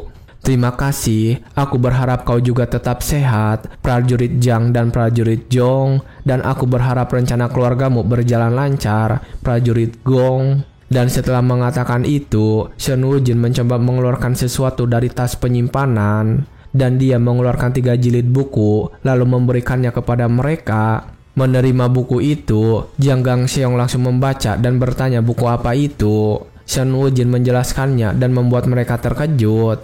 Ini bukan sesuatu yang istimewa, tapi seharusnya lebih baik. Metode hati 6 persatuan, itu disebut metode hati pelestarian. Dan pada akhirnya, aku juga menambahkan beberapa jurus pedang tunggal yang aku tahu. Itu juga bukan sesuatu yang ajaib, tapi seharusnya bisa membantu. Ketika sedang menjelaskan hal itu, Shen Wujin kembali teringat dengan masa lalunya.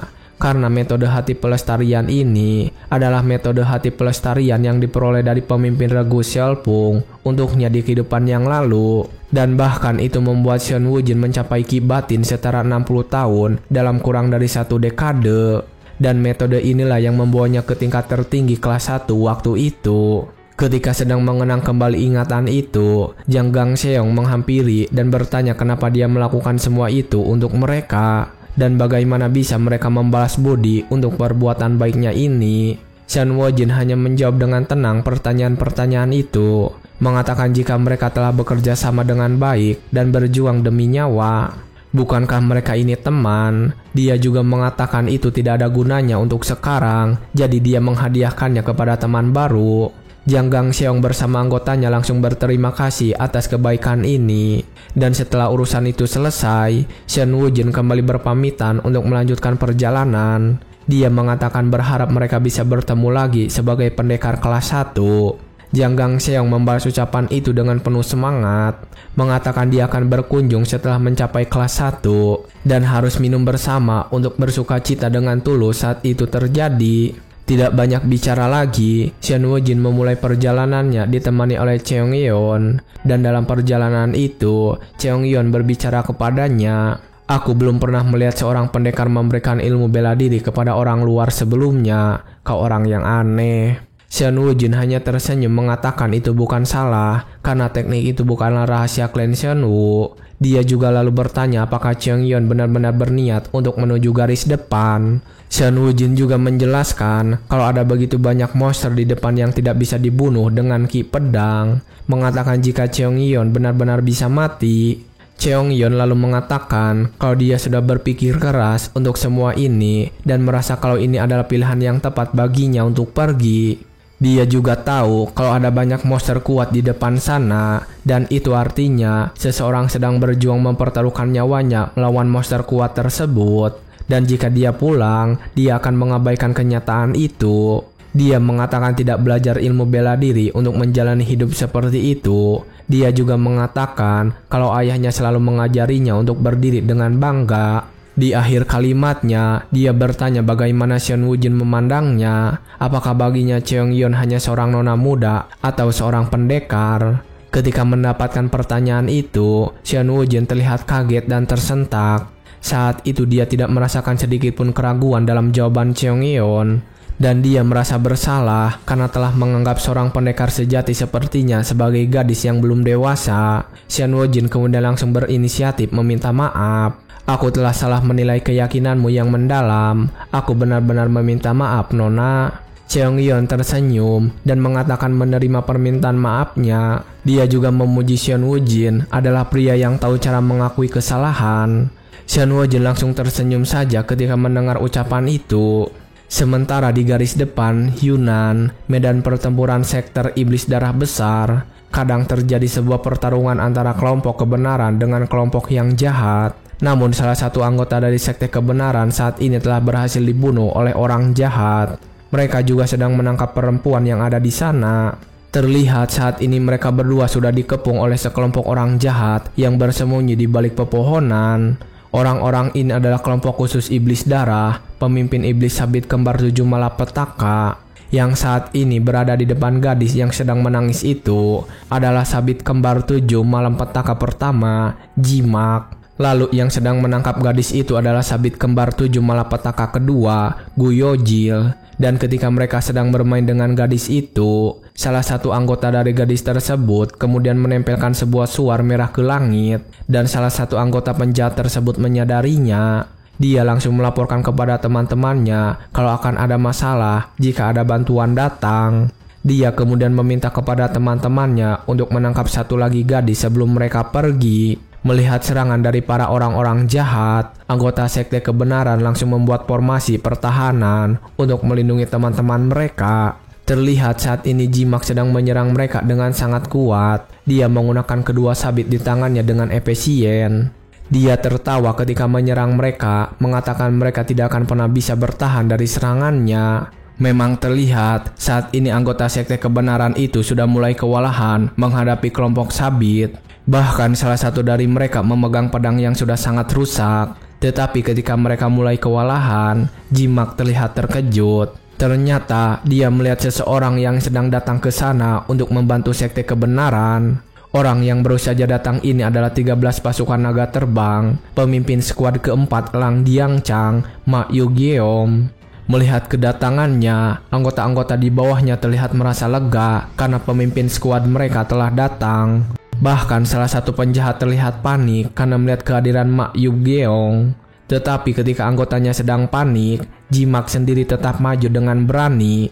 mengatakan jika dia yang akan mengurus Ma Yugyeom dan meminta anak buahnya untuk mengurus yang lain. Jimak sendiri langsung menyerang Ma Yugyeom dengan sekuat tenaga. Dia menggunakan teknik berputar dengan kedua sabitnya. Tetapi itu tidak berhasil. Ma Yugyeom masih bisa bertahan dari serangan yang hebat itu. Ma Yugyeom bahkan berhasil membuat Jimak terlempar menggunakan serangan pedang. Tetapi ketika Jimak sedang menjaga jarak dalam pertarungan itu, para penjahat menyadari kalau ada satu orang lagi yang sedang datang menuju tempat itu. Mereka kemudian mencoba melihat siapa yang datang, dan mereka terkejut ketika melihat seorang gadis yang ada di sana. Gadis ini berasal dari keluarga Tang, puncak pedang Tang Yeon. Kembali ke pertarungan, Ma Yugyeom saat ini sudah kembali menyerang musuh. Mereka berdua akhirnya bertukar serangan dengan senjata mereka. Tetapi kali ini Ma Yugyeom terlihat berhasil mendaratkan sebuah serangan yang cukup kuat sehingga bisa melukai Jimak. Jimak sendiri yang merasa kewalahan langsung meminta kepada bawahannya untuk kabur lebih dulu, serta menangkap Tang Yeon juga dan membawanya. Sementara dia akan bertahan melawan Ma Yugyeom. Setelah mendapat perintah itu, anggota kelompoknya langsung menyerbu untuk menangkap Tang Yeon.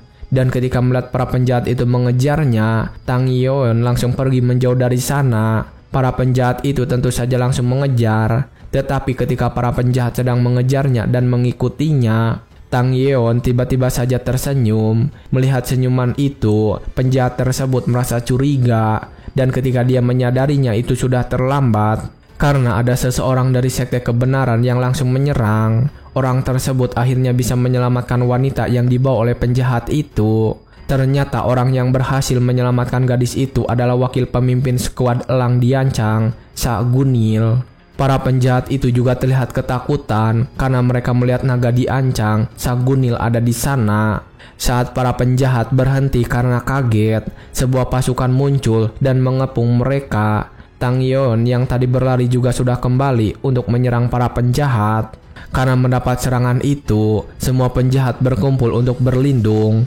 Namun ketika mereka sedang berkumpul di sana, salah satu dari mereka menyadari ada orang lain yang datang di atas mereka. Dan itu adalah Kapten 13 pasukan naga membungbung, Pong Yang. Dari atas sana, Pong Yang langsung melakukan sebuah serangan dan berhasil melukai salah satu penjahat. Kemudian dari balik pepohonan juga ada seseorang yang baru saja sampai. Dia terlihat berjongkok dan langsung bergerak dengan cepat.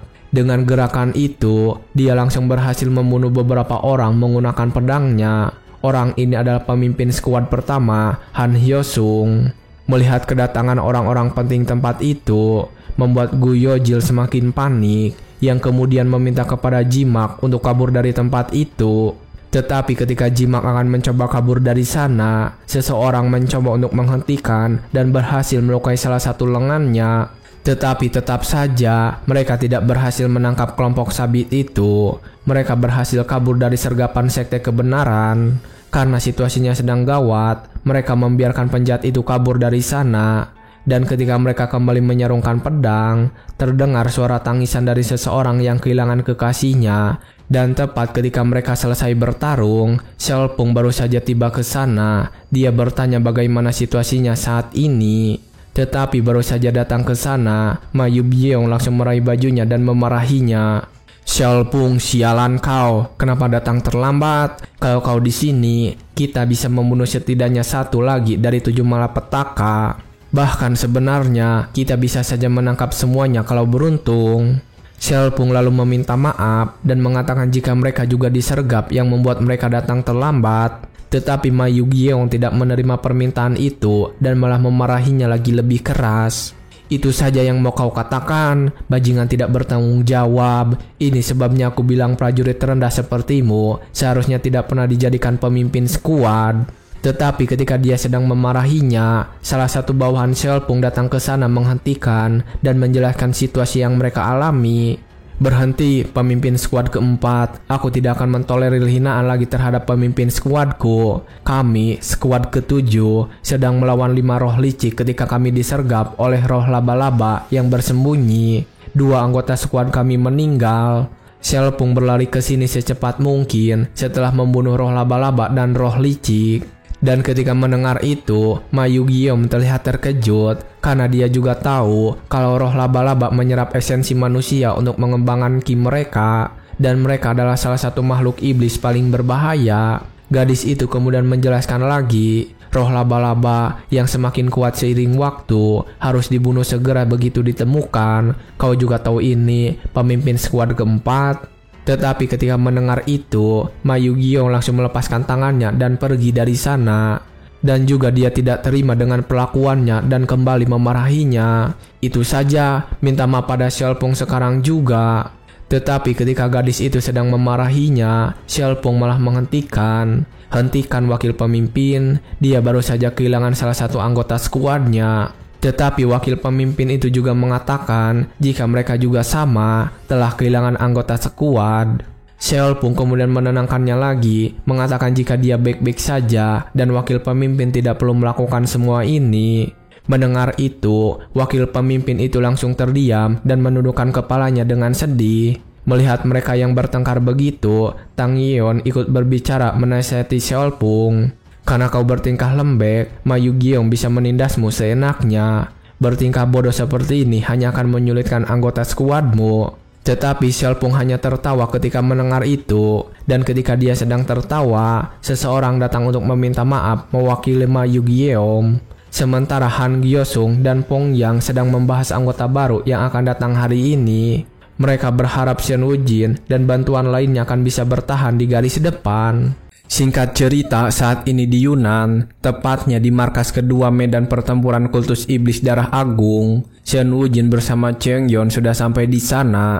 Ketika mereka memasuki ruang tunggu, Shen Wujin melihat ada orang lain lagi yang sudah berada di sana lebih awal. Jadi selain Cheng Yon, dia satu-satunya orang lain yang ikut. Kupikir beberapa hal memang tidak berubah. Dan ketika sedang menunggu wakil kapten menemui mereka, Cheng Yong bertanya sesuatu kepada Shen Wujin. Jin, kupikir usia rata-rata korps ke-13 adalah yang termuda di antara semua korps. Apa karena kematian semua seniman bela diri berpengalaman? Shen Wujin hanya mengatakan jika tren menurunnya usia rata-rata sepertinya berlaku untuk setiap bagian korps naga yang melambung. Dia lalu kembali mengingat tentang kehidupan sebelumnya. Dalam kehidupannya yang lalu, korps ke-13 mayoritas anggotanya adalah yang termuda. Satu-satunya pria parubaya di korps 13 hanyalah kapten dan wakil kapten. Cheng Yon kemudian mengatakan jika situasinya mengkhawatirkan. Dia berpikir kalau korps 13 dipenuhi seniman bela diri muda yang dipaksa direkrut.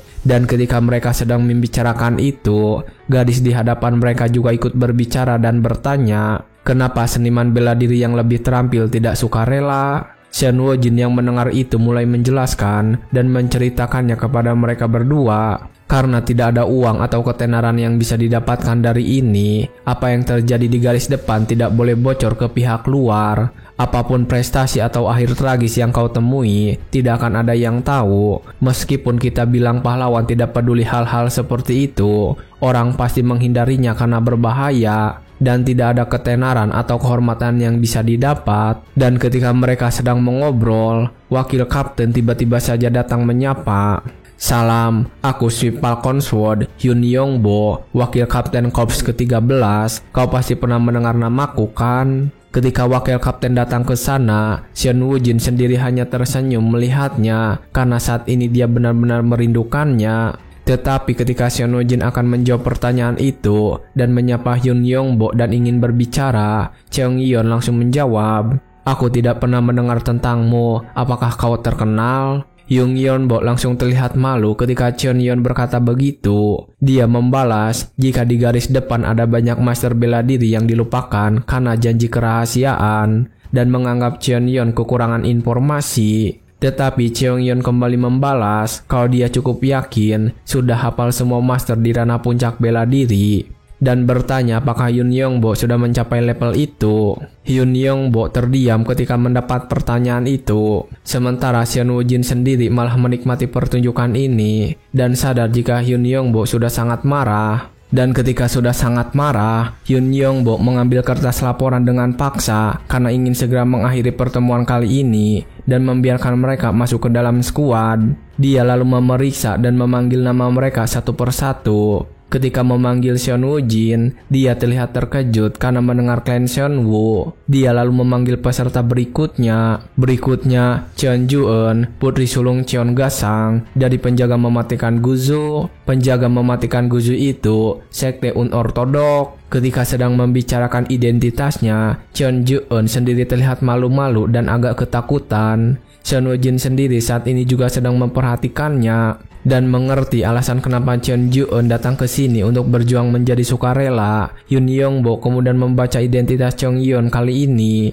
Kau juga berasal dari sekte unortodok kan? Nama Cheon Yeon, sekte orang tua, tidak bisa diungkapkan. Ketika mendengar laporan itu, Seon Woo-jin juga sadar kalau Cheon Yeon juga hanya memberitahukan namanya saja. Tapi Seon Woo-jin sadar kalau Cheon Yeon bukan berasal dari latar biasa. Dan ketika Cheon Yeon tidak berkata apa-apa tentang laporan itu, Yoon Yong-bo kembali mendekati dan menakutinya.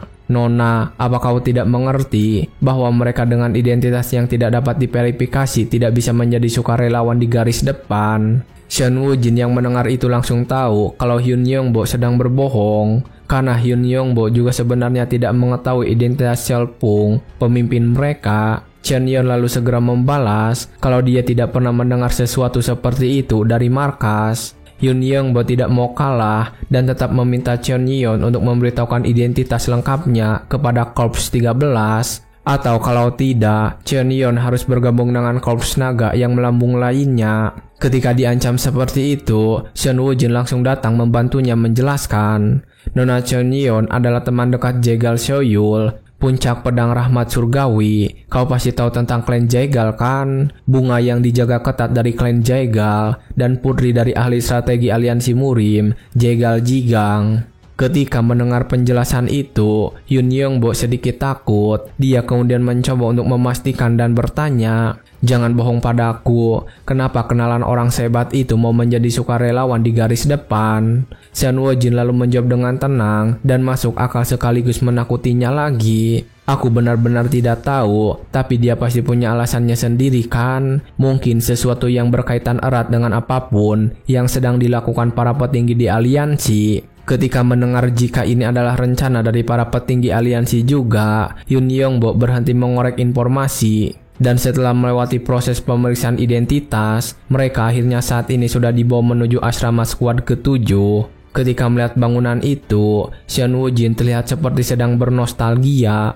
Dia juga kembali teringat ketika dirinya sedang terduduk dengan lemas dan dilatih oleh Seolpung di depan pintu asrama. Dia teringat tentang semua kenangan yang sedih ataupun yang menggembirakan. Dia juga bersyukur bisa menghindari skuad keempat Mak Yu-gyeom. Dan ketika dia sedang memikirkan semua itu, Seolpung tiba-tiba memegangi bahunya dan menyapa. Beberapa anggota pasti akan mencoba mengganggu para perekrut baru, jangan salah paham. Ketika mendengar itu, Seon Woo-jin kembali teringat dengan orang-orang yang mengganggunya di kehidupannya yang lalu. Waktu itu beberapa orang mereka mengatakan jika Seon Woo-jin adalah seorang sampah dan menganggapnya sebagai babi menjijikan. Mereka juga langsung mengusirnya dari skuad mereka, dan sambil terus memikirkan semua itu, dia ikut pergi bersama Seolpung menuju kamar. Meskipun dia masih merasa sakit hati, dia tetap merasa senang karena akan berada di skuad 7 lagi. Dan setelah beberapa saat berjalan, mereka akhirnya sampai di kamar. Terlihat sudah ada cuma orang yang sedang menunggunya di ruangan itu, dan mereka terbagi menjadi 2 kelompok. 2 orang yang ada di sana langsung menyambut rekrutan baru. Bahkan orang yang berbadan besar merasa menemukan teman untuk makan bersama. Melihat betapa besarnya tubuh Seon Woo-jin. Namun berbeda dengan 3 orang yang ada di sana, orang-orang yang dulu merendahkan dan merundung Seon Woo-jin, mereka kali ini pun juga menghinanya. "Apa yang babi ini lakukan di sini?"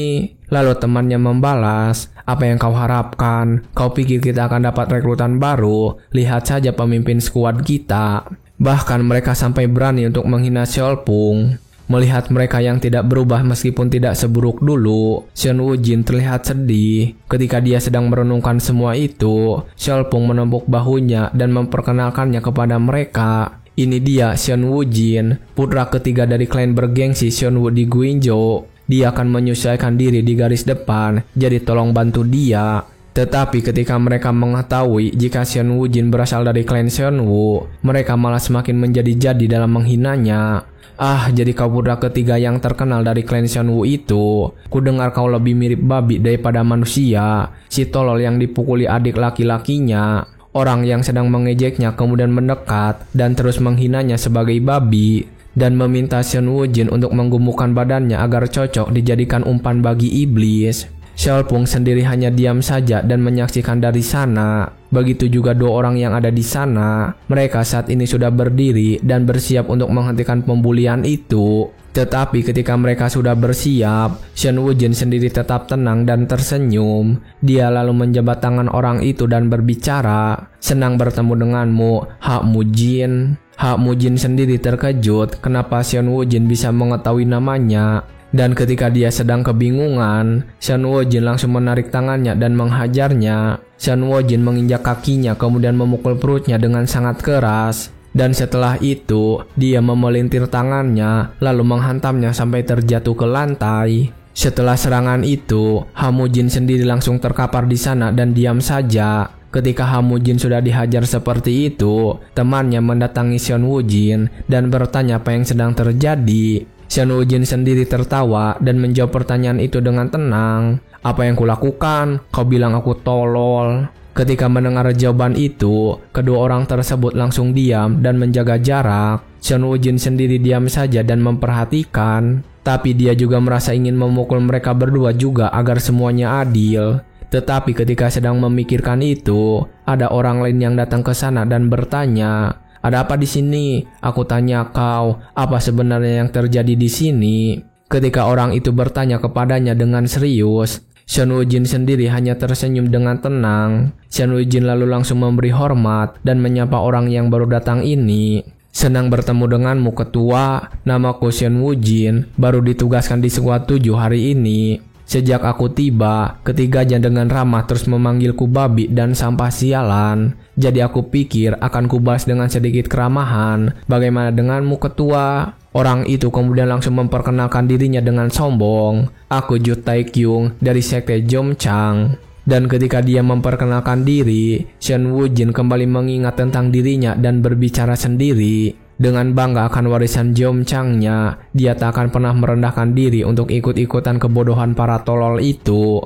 Swordplay dari Jomchang, Ju Taikyung, rasa bangganya sebagai murid sekte Jomchang, sekte bela diri peringkat ke-9 sangat tinggi. Dia tak sanggup menoleransi menjadi bawahan tak bernama di bawah ketua Xiaopung. Dia menjadi kanker di dalam Squad 7, menyeret ketiga tolol itu dan memicu konflik di setiap kesempatan. "Karena kau, cinta pertamaku, seseorang yang tak perlu mati harus meninggal. Kali ini aku tak akan membiarkannya terjadi lagi." Tapi kemampuannya mungkin termasuk elit tingkat menengah. Sebagai seseorang yang masih di tingkat peringkat kedua, menghadapi dia secara langsung akan sulit. Dan karena merasa tidak akan mampu melawannya saat ini, dia berhenti memprovokasinya.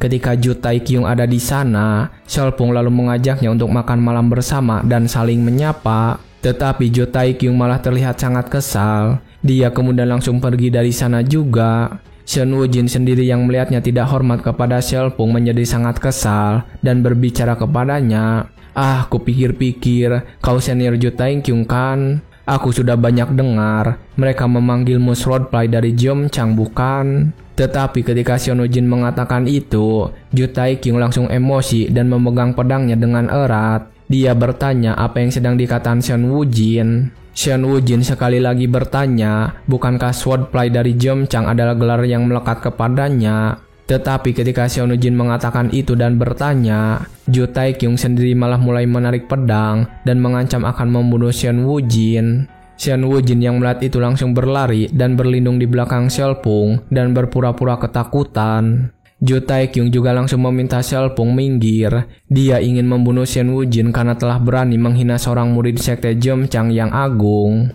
Tetapi Xiaopung membela dan menenangkan Ju Taikyung. Dia baru tiba jadi dia tidak tahu apa-apa. Biarkan saja kali ini. Lagi pula, jika kau tidak menjatuhkan pedang itu, kau akan melanggar batas. Pasti kau tidak mau itu kan? Tetapi ketika Xiaopeng mengingatkannya dan melarangnya, Zhu Taiqiong tidak terima dan malah melawan serta menghinanya. Bukankah aturannya bahwa seorang peringkat kedua sepertimu harus membayar harganya karena menipu seorang pendekar peringkat pertama? Apa kau bahkan akan menghentikanku, Xiaopeng? Melihat Kapten Xiaopeng dihina terus-menerus, Xian Wujin merasa sangat kesal ketika mendengar itu, dan dia kembali membalasnya sampai membuat Zhu Taiqiong marah. Maaf, aku minta maaf ketua, mereka berani berbicara begitu kasar kepada ketua kami, seorang pendekar tingkat puncak, jadi aku pikir aku akan memberi mereka pelajaran. Aku kira senior Zhu Taiqiong takkan peduli tentang hal-hal seperti itu. Dan ketika Xian Wujin membuatnya terlihat kesal, itu membuat dua orang yang ada di sana tertawa karena merasa cukup puas. Xian Wujin sendiri kembali berbicara untuk memprovokasinya. Senior Zhu Taiqiong tidak akan pernah menyusul ketua, tapi seseorang seperti kau dan aku, dengan selisih seperti itu, aku akan melampauimu dalam sebulan atau 2 bulan. Zhu Taiqiong semakin marah ketika mendengar itu dan bertanya apakah Xian Wujin bisa membuktikan ucapan tersebut. Xian Wujin tersenyum dan bertanya jika dia bisa apa yang akan Zhu Taiqiong lakukan berikutnya. Zhu Taiqiong kemudian menjawab tantangan itu. Aku akan memberimu 3 bulan. Setelah itu lawan aku dan buktikan. Nyawamu akan jadi taruhannya. Kau yang membawa ini pada dirimu sendiri. Tak ada keluhan. Xian Wujin setuju dengan itu. Dia lalu bertanya bagaimana jika dia yang menang. Dengan sombong Zhu Taiqiong menjawab jika dirinya sendiri juga akan mati jika kalah dalam duel itu. Namun ketika mendengar itu, Xian Wujin tiba-tiba berbicara dan mengusulkan sesuatu. Ah tidak, itu tidak akan bagus. Bagaimana mungkin kita membiarkan rekan berharga yang berjuang melawan para sekte jahat mati? Ini saranku, jika aku menang, mulai saat itu kau akan memperlakukanku sebagai kakakmu. Bagaimana? Kupikir itu cukup adil. Meskipun merasa sangat kesal, Zhu Taiqiong menerima persyaratan itu. Dia juga kembali mendatangi dan memprovokasi Xian Wujin. Silahkan berjuang sekuat yang kau mau. Aku akan membuatmu menyesal telah membuka mulutmu. Setelah mengatakan itu, dia langsung pergi meninggalkan ruangan tersebut. Dan ketiga orang pembuli itu langsung berlari untuk mengejarnya. Setelah semua orang pergi dari sana, laki-laki yang mengenakan pakaian biru tertawa sangat keras, mengatakan jika pemandangan tadi benar-benar sangat memuaskan. Dia langsung mendekati Xian Wujin dan menyapanya. Mari kita akur, aku rasa aku sudah mulai mengagumimu. Hahaha. Orang ini adalah Bi Sayong, 15 tahun, murid dari BL Jongmun, sekte yang dihancurkan oleh kultus darah dari Kaisar Bela Diri Agung. Lalu orang di sebelah Bi Sayong juga ikut menyapa Xian Wujin. Sejak pertama kali aku melihatmu, aku langsung menyukaimu. Entah kenapa, aku tahu kita akan akur. Dan orang ini adalah Bai Zhongwan. Mereka berdua adalah teman-teman Xian Wujin dari kehidupan sebelumnya. Bisa bertemu dengan mereka lagi membuat Xian Wujin merasa bahagia. Dia lalu mengatakan kepada dirinya sendiri tidak akan membiarkan mereka mati pada kehidupan kedua ini. Sementara itu, ketika dia sedang mengakrabkan diri dengan kedua orang itu, Xiaopeng menghampiri dan bertanya, "Kau yakin akan baik-baik saja?" Meskipun dia disebut swordplay, Zhu Taiqiong bukan seseorang yang bisa dianggap enteng. Xian Wujin kemudian langsung membalas pertanyaan itu saat itu juga tanpa ragu. Kalau begitu, bukankah ketua akan melatihku dengan benar? Dorong aku sekeras yang kau bisa, tentunya tanpa membunuhku. Aku sudah siap, dan tolong bicaralah santai saja. Aku sekarang anggota skuadmu, dan aku juga tidak lebih tua darimu kan? Setelah itu, Xiaopeng berpikir sebentar. Dia kemudian menjawab dan berbicara kepada Xian Wujin. Jika dia akan melatih Xian Wujin sampai memohon untuk mati saja.